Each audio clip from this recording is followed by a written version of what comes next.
Los amo con el amor de Jesús. Hoy quiero compartirles sobre cómo ganar la guerra espiritual contra la organización de Satanás y los espíritus malignos.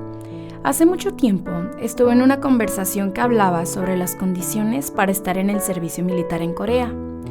Me estaban contando que una persona sirvió en el servicio suplementario debido a una hernia en la espalda, otro fue calificado para el servicio ciudadano por razones de salud y otra persona estaba exento del servicio militar porque era el único hijo de su familia y que todos levantaron el pulgar diciéndole que él era afortunado. Todos sabemos bien la razón por la que existen los soldados, para prepararlos para la lucha contra el enemigo, prácticamente para ganar la guerra.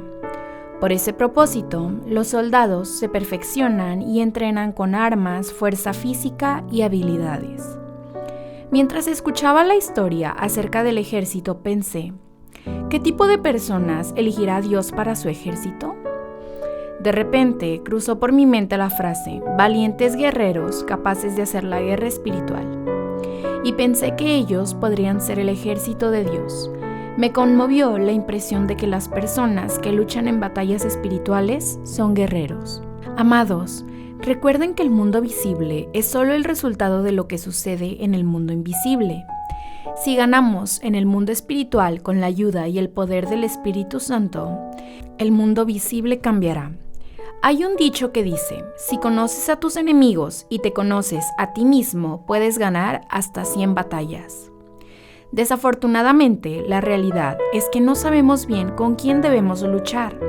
Ni siquiera sabemos quién es el enemigo y quién es el amigo. Por eso muchos caen derrotados. El apóstol Pablo, un guerrero de Dios, sabía exactamente con quién estaba luchando. Es una guerra espiritual que no se pelea contra sangre y carne, es decir, no es contra humanos, sino contra espíritus malignos. Además, el apóstol Pablo conocía exactamente la organización y la jerarquía de Satanás.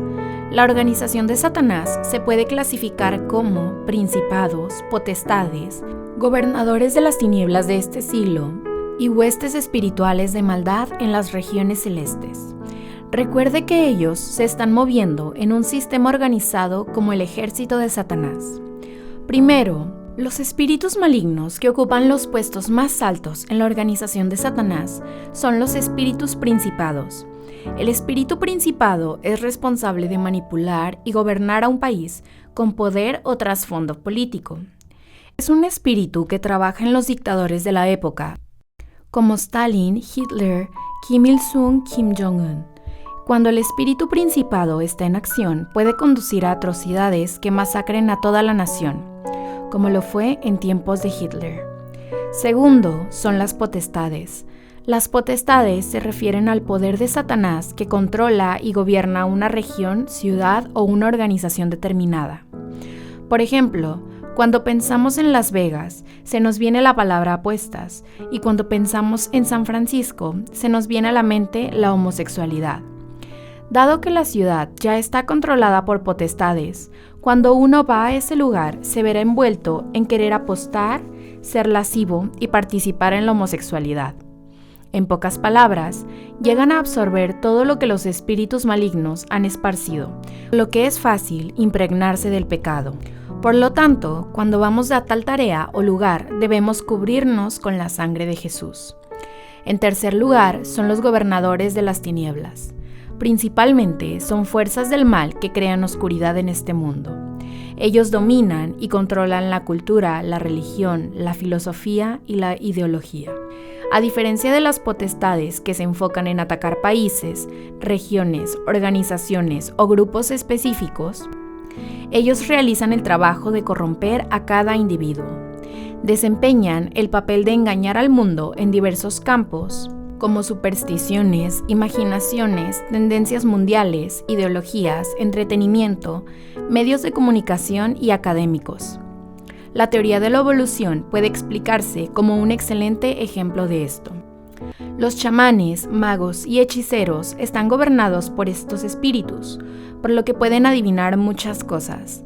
Obviamente, cuando estos espíritus salen de ellos, ya no pueden adivinar. Lo característico es que adivinan el pasado y el presente, ya que los espíritus malignos les enseñan. Definitivamente, debe entrar un poderoso espíritu maligno para esto. Pero no adivinan el futuro, porque nuestro futuro y nuestra vida solo se mueven en la soberanía de Dios. Uno empieza a unirse espiritualmente después de que el adivino haya acertado el pasado y el presente. Por ende, las personas piensan que el futuro será tal como lo dice el adivino, y llegan a realizar ritos o se mueven de acuerdo a lo que él diga. Por último, están las huestes espirituales de maldad en las regiones celestes. A menudo nos referimos como demonios, que son seres que dañan directamente a las personas. Ellos entran, invaden, gobiernan y destruyen a la gente. Podemos ver el ejemplo del gadareno que viene en Marcos o como el niño endemoniado que viene en Marcos 9.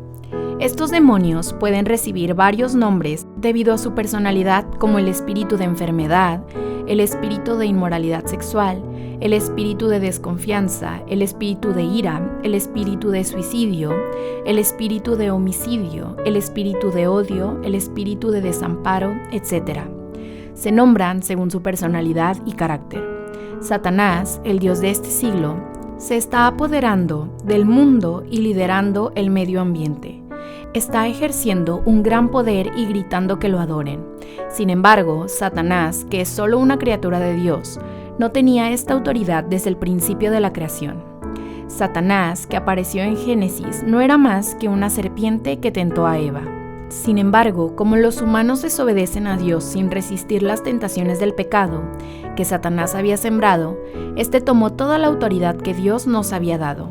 Es decir, Satanás quitó la autoridad que Dios le había dado a Adán para gobernar esta tierra, y por eso Satanás se ha convertido en el Dios de este siglo, a partir de ese momento. Obviamente, cuando Jesús completó el ministerio de salvación en la cruz, toda la autoridad que tenía Satanás fue recuperada. Sin embargo, si todavía estamos en pecado, significa que estamos entregando poder sobre Satanás a través de nuestra naturaleza pecaminosa. Por ejemplo, el sacrificio y la idolatría son fuentes de poder para Satanás.